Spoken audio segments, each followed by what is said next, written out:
آگے بڑھتے ہوئے آپ کو بتائیں، خیبر پختونخوا کے محکمہ اعلیٰ تعلیم نے یونیورسٹی ایکٹ 2012 میں ترامیم کے لیے 8 رکنی کمیٹی تشکیل دے دی ہے۔ اس حوالے سے مراسلہ بھی جاری کر دیا گیا ہے۔ کمیٹی 7 روز کے اندر اپنا کام مکمل کرے گی۔ کمیٹی ممبران یونیورسٹی ایکٹ میں ترامیم کی تجاویز دیں گی، اور گورنر کے پی نے وزیر اعلیٰ کو یونیورسٹی ایکٹ 2012 میں ترامیم کے لیے خط بھی لکھا تھا۔ مزید جانتے ہیں اپنے نمائندے محمد فیاض سے۔ فیاض، آگاہ کیجیے گا، اس حوالے سے مراسلہ بھی جاری کر دیا گیا ہے؟ جی بالکل، گورنر خیبر پختونخوا حاجی غلام علی نے خیبر پختونخوا کی یونیورسٹیوں میں جو ایکٹ ہے اس حوالے سے جو ہے وہ ترامیم کے لیے وزیر اعلیٰ خیبر پختونخوا کو خط ارسال کیا تھا، جس کی روشنی میں محکمہ اعلیٰ تعلیم نے جو ہے وہ یونیورسٹی ایکٹ 2012 میں ترامیم کا فیصلہ کیا ہے، اور ترامیم کے لیے 8 رکنی کمیٹی تشکیل بھی دے دی ہے۔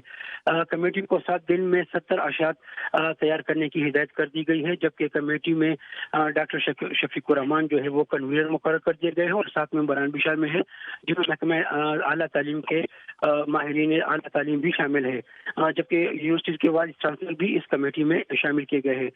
کمیٹی کو جو ہے وہ اپنی سفارشات تیار کر کے وزیر اعلیٰ خیبر پختونخوا کو ارسال کرنے کی ہدایت کی گئی ہے، اور اس سلسلے میں انہیں جو ہے وہ وقت دیا ہے کہ وہ 7 دن کے اندر اندر جو ہے وہ تمام جو ترامیم ہے اس حوالے سے سفارشات تیار کر کے اپنی تجاویز جو ہے وہ ارسال کریں گی۔